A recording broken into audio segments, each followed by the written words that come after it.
Tim Marshall warned us about this exact scenario like way back in his 2015 book Prisoners of Geography. He literally laid it all out. He warned the world and nobody listened.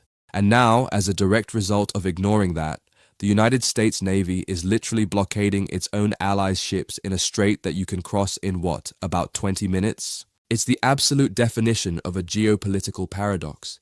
We are watching the world's most terrifying geographic trap finally snapshot. Welcome to the deep dive. Our mission today is to pull apart the timelines and the raw economic data of the 2026 Iran war. Because we need to understand how mountains, narrow waters, and just pure physical geography have forced the hands of the most powerful nations on Earth. It is late April 2026. You might think this is just another military conflict in the Middle East, but it's not. It is a geographic hostage situation. One that has triggered the largest energy supply disruption in history, sparked a global inflation crisis, and, created this unprecedented dual blockade. And to understand how a single tiny stretch of water became the ultimate weapon, we really have to look at the physical reality of Iran itself. We need to look at how this war actually began back in February. So if we trace the timeline back, it starts on February 28th, 2026. The United States and Israel launched a sudden, massive, and highly coordinated air campaign against Iran. And this wasn't just some border skirmish. The intelligence assessments described this as a complete decapitation strike. They targeted the absolute highest echelons of the Iranian government. They assassinated the supreme leader, Ali Khamenei, and the military analysts strongly suspect they used highly advanced space-based missile technology to penetrate those deeply reinforced bunkers. The precision was just staggering. They didn't just hit the supreme leader, they simultaneously took out top intelligence ministers and the armed forces chief of staff, which just created an instantaneous power vacuum in Tehran. A vacuum which was, rapidly filled by the election of Mujtaba as the new supreme leader. But the political fallout, while it's massive, is kind of secondary to the military strategy here. You have to look at how the US and Israel chose to execute this. It was exclusively an air war, which really begs the question, why not a ground invasion? Historically, if you want to decisively win a war, dismantle a regime, and actually impose terms, you put boots on the ground. You secure the territory, but they didn't even attempt it because they couldn't. And this brings us right back to Marshall's thesis. Iran is for all intents and purposes a literal geographic fortress. If you look at a topographic map, Iran is essentially a giant elevated bowl, and it's surrounded by incredibly harsh, just impassable terrain. Like the Zagros Mountains to the west facing Iraq and Turkey, and to the north you have the Alborz Mountains. And I'm not talking about rolling hills here. These are towering, jagged mountain ranges with deep, narrow valleys. They provide the Persian heartland with just immense strategic depth. So if you're like a military planner at the Pentagon and you're looking at that topographic map, a conventional ground invasion is a total non-starter completely. You can't just roll mechanized infantry or armored divisions over the Zagros Mountains. Your forces would be funneled into these tiny, narrow mountain passes. Your supply lines would be stretched incredibly thin across really hostile terrain, and your troops would just be sitting ducks for asymmetrical guerrilla warfare. You would be fighting an uphill battle, literally an uphill battle every single inch of the way. The geography of defense makes an invasion practically impossible. The logistical nightmare of just, maintaining a supply chain through those mountains would bankrupt the operation before it even began. So, the US and Israel, they had to rely entirely on air superiority and standoff weapons. But here's the catch. The geography that protects Iran is also what imprisons it, because they're locked in by mountains on land. Their only major maritime exit, their only real connection to the global trading system in the oceans is the Persian Gulf. And the Persian Gulf is essentially a bathtub that slopes down to one single tiny drain, which is the Strait of Hormuz. So it's basically like a medieval siege, but inverted. Iran is this impenetrable mountain fortress, but the fortress only has one drawbridge to the outside world, Hormuz. So, if the US and Israel are bombing the fortress from the air, the defenders inside realize, we can't march an army out to fight back. Our conventional forces can't reach the enemy because of the mountains. So, their only play, the absolute leverage they have left, is to blow up their own drawbridge and just trap all the global merchants inside the courtyard with them. By blowing up that drawbridge, they take their own geographic vulnerability and turn it into a weapon against the entire global economy, which is wild. Iran's immediate response to those February 28th airstrikes wasn't just to lob drones and ballistic missiles at US bases and US allied Arab countries, though they did do that. But their most devastating asymmetrical move was the immediate hard closure of the Strait of Hormuz. They just shut the door, which forces us to really look at the chaotic reality on the water. I mean, how does a single strait become the site of this bizarre dual blockade that we're seeing right now in April 2026? To grasp the sheer absurdity of this, you really have to understand the terrifying math of this specific choke point. The Strait of Hormuz is about 21 miles wide at its narrowest point between Iran and Oman. But that 21 miles is actually highly deceptive because the water isn't deep enough everywhere. The actual shipping lanes, the deep water channels that these massive fully loaded supertankers require so they don't scrape the ocean floor, are incredibly narrow. We are talking about 2-mile wide transit corridors. 2 miles inbound, 2 miles outbound, and they're separated by a 2-mile buffer zone, which is nothing. You can practically see across it on a clear day. If you're standing on the deck of a supertanker, the shore must feel like it's right there. And through that incredibly narrow needle's eye passes roughly 20 million barrels of oil every single day. That is a full 20% of the world's entirely seaborne oil trade. And on top of that, 20% of the world's liquefied natural gas, or LNG, passes through those exact same 2 miles channel. And that's primarily coming from Qatar. So, the moment March 2026 begins, this trap is sprung and the chaos is just absolute and instantaneous. On March the 2nd, the maritime intelligence firm Alpha Liner reported that 138 container ships were instantly trapped inside the Persian Gulf. And we are talking about massive quarter-mile-long vessels from global giants, like MSC, CMA, CGM, and Mark. Nearly 470,000 TEUs, 20-foot equivalent units, just stranded at anchor. And the mechanism that grounded those ships wasn't just the physical threat of being shot at, it was the invisible hand of the insurance market. This is a crucial, totally under-discussed element of this whole crisis. Commercial shipping cannot function without protection and indemnity, or P&I insurance, and specifically war risk insurance. Because no commercial captain or, giant shipping conglomerate is going to risk a $200 million vessel and all its cargo without coverage. The actuaries at Lloyd's of London and the major P&I clubs assess risk dynamically. The very moment Iran announced the closure, the war risk premiums didn't just spike, they vanished. In many cases, coverage was completely withdrawn. Premiums jumped from fractions of a percent of a ship's hull value to levels that basically rendered any voyage instantly unprofitable. So they literally couldn't afford to move. Crunch essentially vanished by March 5th. No insurance means the ships drop and they do not move. Marine traffic dropped to near absolute zero. And we have to remember this was an active, aggressive closure by the Iranian Revolutionary Guard Corps Navy. They didn't just put out a press release, they deployed fast attack craft. They actively laid naval mines in those 2-mile-wide deep water channels, and they issued formal warnings over VHF radio to any commercial vessel even approaching the area.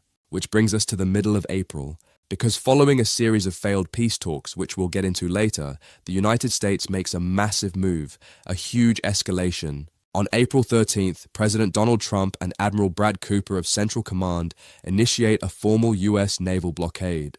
And the scale of this escalation really cannot be overstated.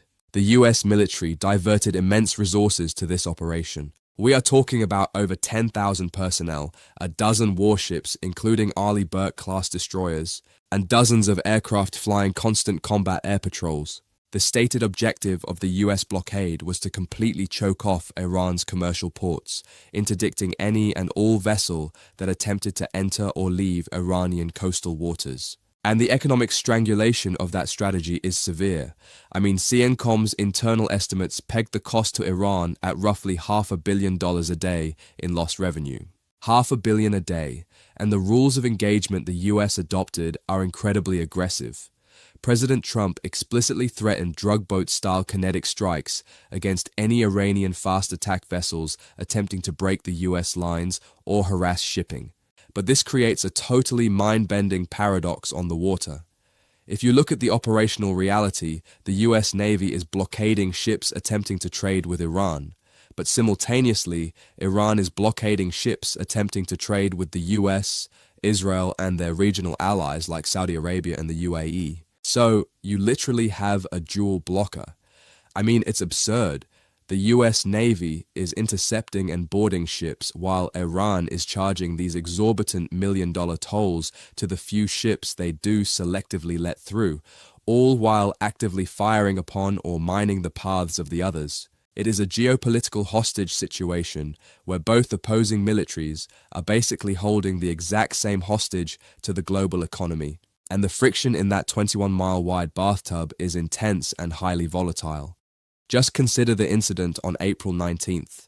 The 31st Marine Expeditionary Unit operating from the destroyer USS Spruance actually boarded and seized an Iranian-flagged cargo ship called the Tusker, and the US justification was that the vessel was violating international sanctions and, attempting to run the blockade, and Iran immediately labeled the seizure an act of piracy and a direct act of war. They threatened immediate retaliation against US vessels. And while CENTCOM reports intercepting dozens of vessels and directing them back out of the Gulf, time intelligence groups like Lloyd's List, they track the AIS data, the automatic identification systems, and they report that at least 26 Iranian Shadow Fleet vessels have still managed to slip past the US blockade.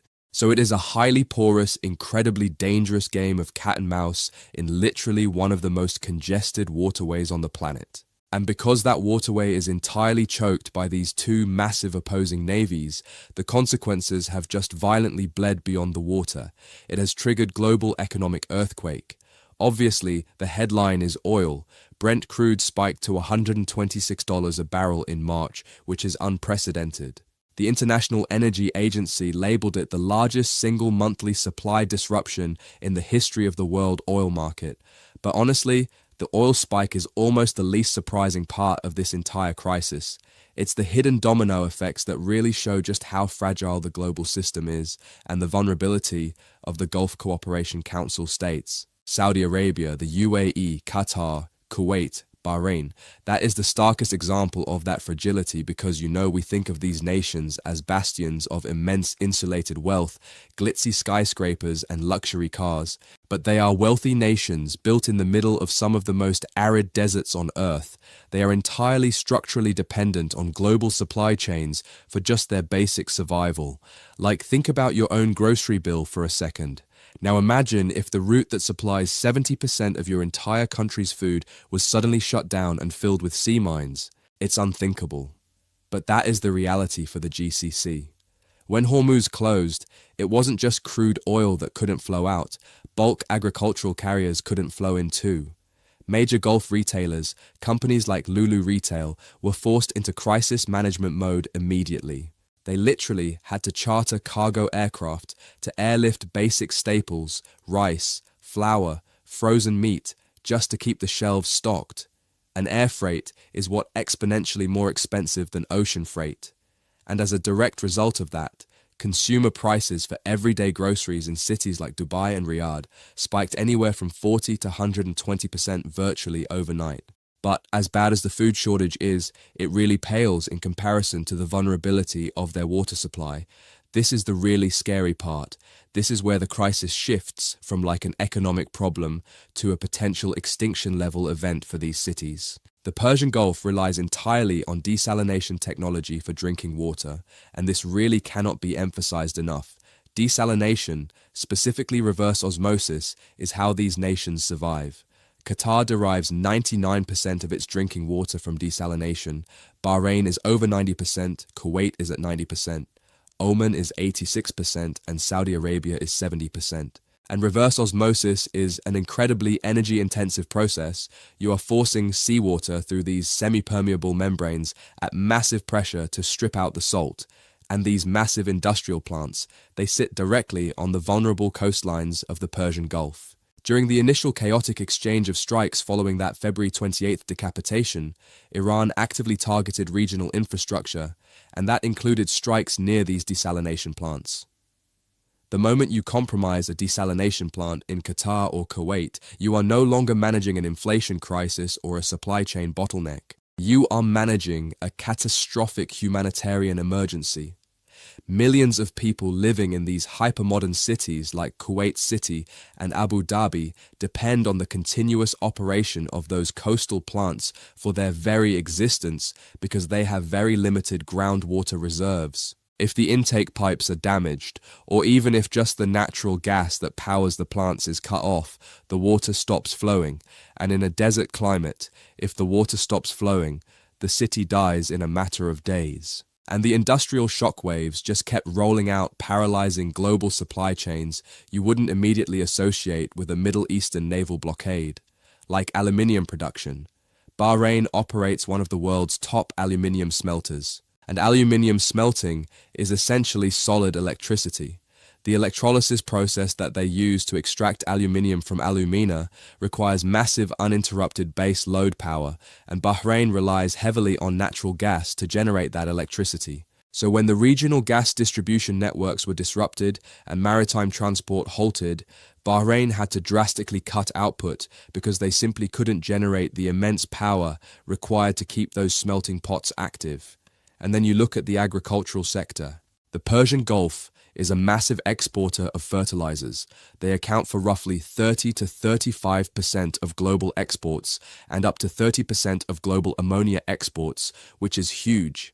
These are the foundational chemical components of the fertilizer that the entire world uses to grow crops. And agriculture is fiercely dictated by the calendar. You cannot delay planting seasons. You can't just tell the weather to hold on. The crisis erupted in late February and March.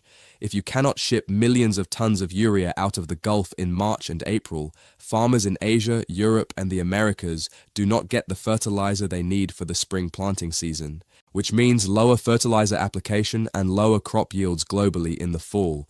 We are looking at a delayed but completely inevitable global food crisis born directly from a blocked strait.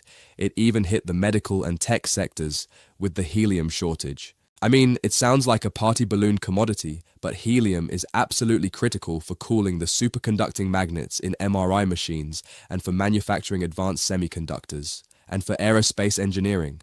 Qatar is one of the world's primary suppliers of helium. So, the disruption of shipping out of Doha deflated global helium supplies almost instantly, which forced hospitals and tech manufacturers into rationing, and all of these highly specific supply shocks, they cascade directly into the macroeconomic data. The United States Federal Reserve watches a specific metric called headline PCE personal consumption expenditures to gauge inflation. In March 2026, headline PCE inflation spiked by an astonishing 5.2 percentage points, 5.2 points in a month. Because an oil shock doesn't just make gas more expensive, it makes the diesel for the trucks more expensive, the jet fuel for the cargo planes more expensive, the energy to run the factories is more expensive. It bleeds into the price of literally everything. The macroeconomic comparisons to the 1970s energy crisis are highly accurate. Here we're witnessing acute sudden supply shortages combined with extreme currency volatility. The fear of stagflation, stagnant economic growth, combined with high inflation, is no longer just a theoretical risk. It's here. It is the current trajectory. So if you're looking at this objectively with million-dollar ship holes, rationing in Doha, aluminium plants shutting down, and spiraling inflation threatening US markets, the pressure on Washington and Tehran to fix this must be astronomical. You would completely assume diplomacy would easily and quickly resolve this standoff just out of sheer mutual self-interest. But that assumption completely misreads the political realities of both governments. How so, you ask? Well, the massive economic pressure is exactly why they rushed delegations to Islamabad in early April during a fragile temporary ceasefire. But that desperation actually gave Iran unexpected leverage, and it exposed why a closed strait might actually be politically convenient for both sides.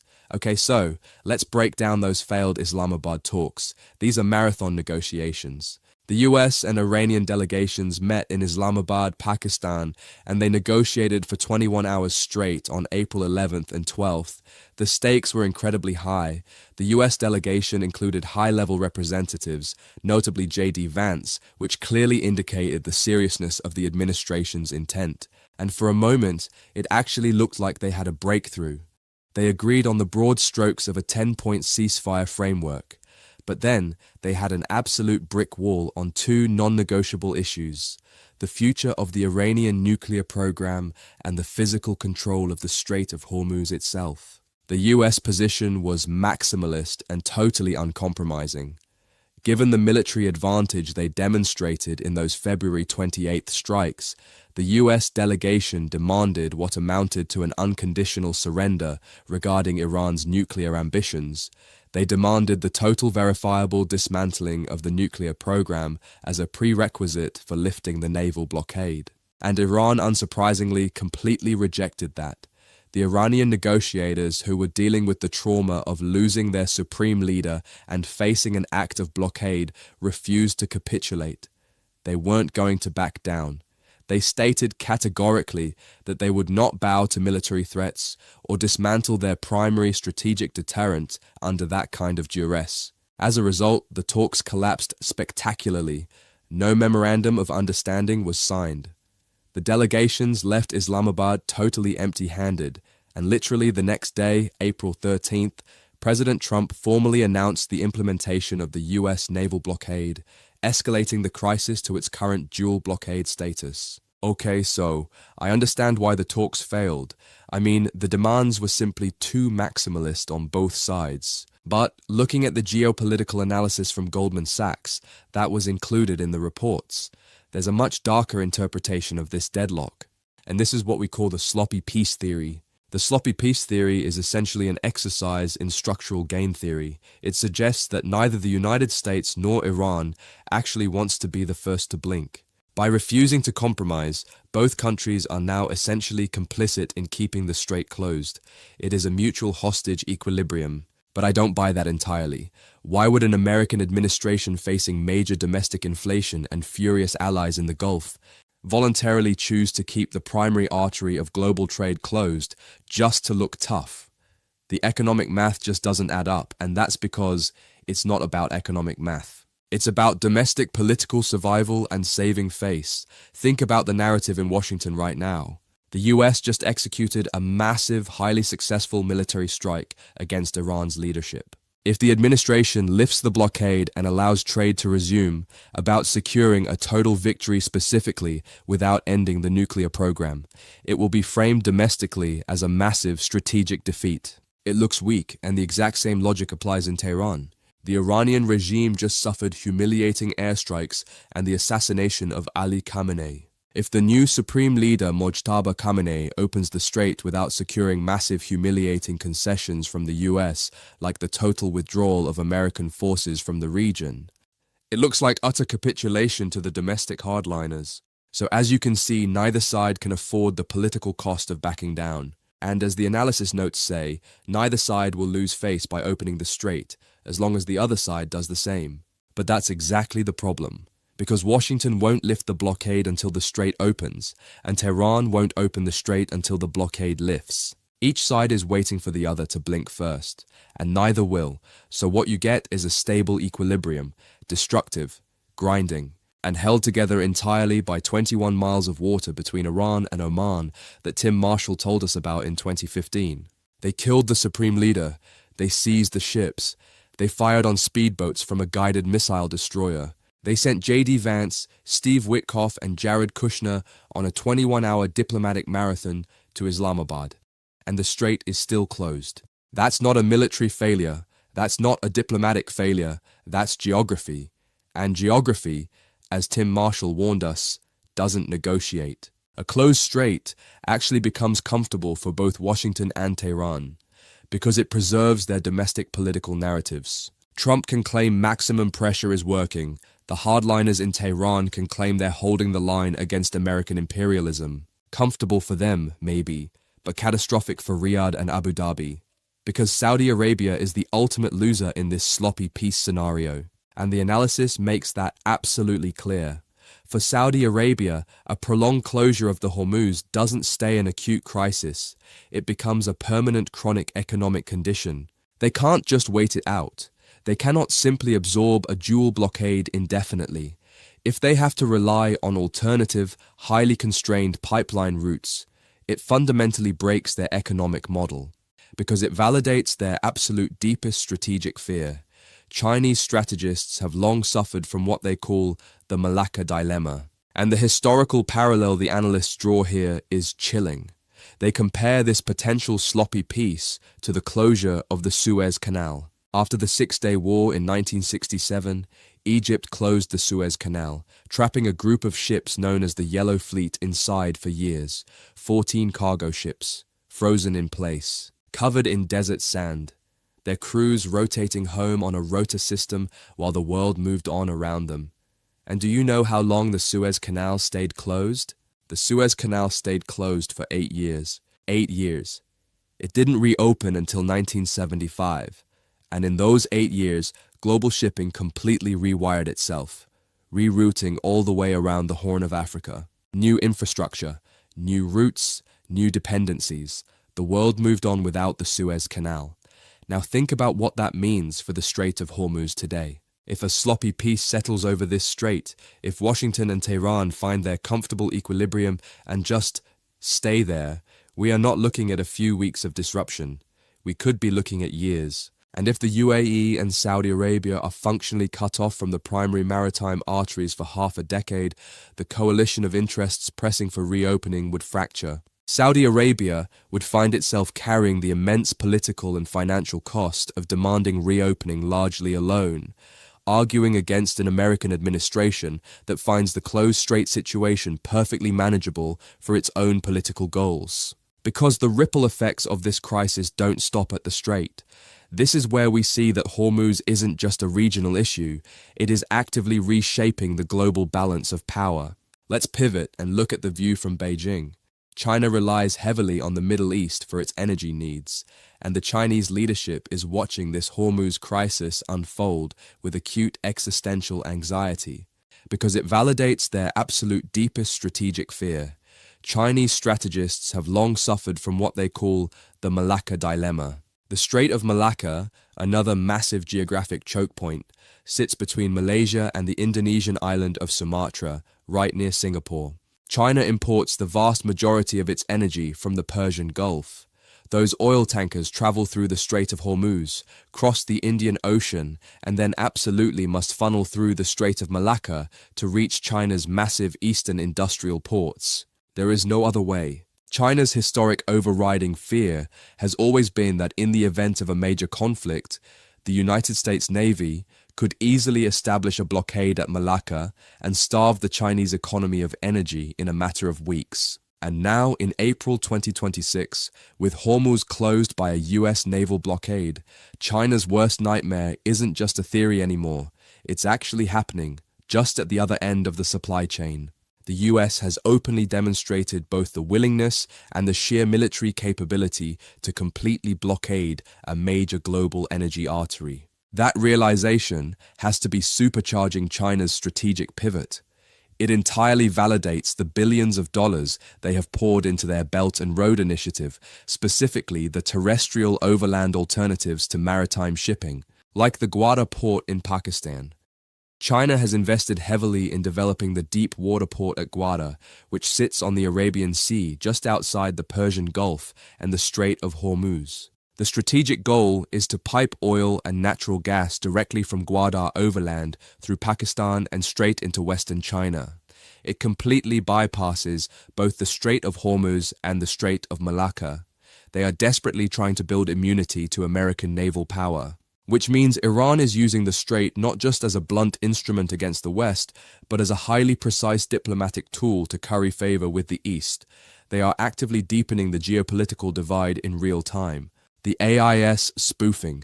While the dual blockade is paralyzing Western shipping, Iran is selectively allowing certain vessels to pass, and the shipping logs show that massive bulk carriers are actively broadcasting the words China owner. They are essentially flying a digital Chinese flag to ward off Iranian attacks, And it's working. Ships successfully transited the strait simply by signaling their allegiance or ownership to Beijing. Which means Iran is using the strait not just as a blunt instrument against the West, but as a highly precise diplomatic tool to curry favor with the East. They are actively deepening the geopolitical divide in real time. Which means Iran is using the strait not just as a blunt instrument against the West, but as a highly precise diplomatic tool to curry favor with the East. They are actively deepening the geopolitical divide in real time. So let's follow the logic. To enforce this blockade and manage the fallout of the Iran war, the US has pulled massive resources into Central Command. They currently have 3 full aircraft carrier strike groups deployed to the Middle East. That hasn't happened since the invasion of Iraq in 2003.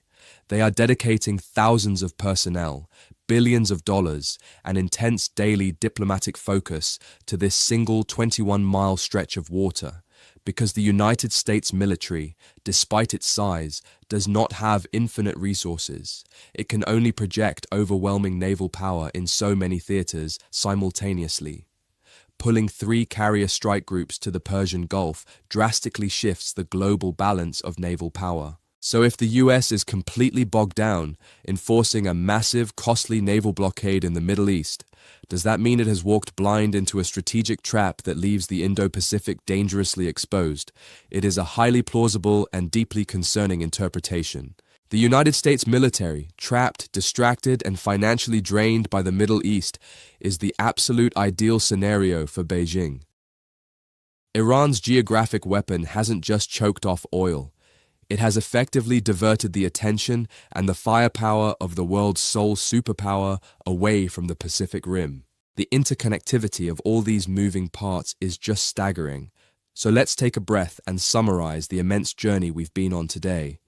We started by looking at a map of Iran, recognizing it as a geopolitical fortress, protected by the impassable Zagros Mountains, surrounded by desert, insulated by depth and terrain.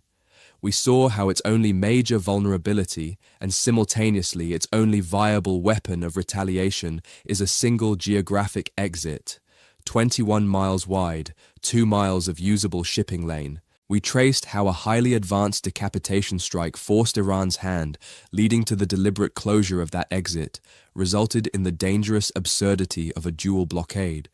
2 of the world's most powerful navies, staring each other down, blockading the exact same stretch of water. And we broke down how that localized naval standoff immediately began starving the global economy. Not just $126 a barrel oil, inflation infiltrating every sector, disrupted urea exports threatening global food harvests at the worst possible moment, spring planting season, the shutdown of energy-intensive aluminium smelting, and the terrifying threat to desalination plants. Which means Iran is using the strait not just as a blunt instrument against the West, but as a highly precise diplomatic tool to curry favor with the East. They are actively deepening the geopolitical divide in real time, financially breaking US allies in the region, while simultaneously shifting the global balance of power toward China in Asia. And it all brings the sheer, unforgiving weight of physical geography home. Think about your own daily life and how deeply tethered it is to these distant choke points.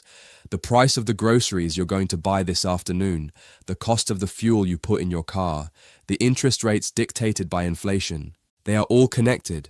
They are all currently being held hostage by a 21-mile stretch of water thousands of miles away, dictated by decisions of leaders who are ultimately imprisoned by the shape of the earth itself. And that is Tim Marshall's argument in Prisoners of Geography. Not that geography determines everything, but that it determines more than we admit. That beneath every war, every diplomatic failure, every economic crisis, there is a map. And the map was always there first. I want to leave you with one final thought.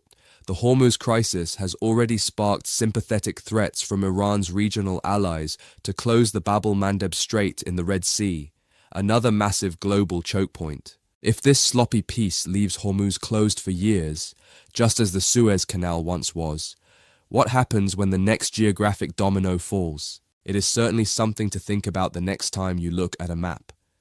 Thank you so much for watching.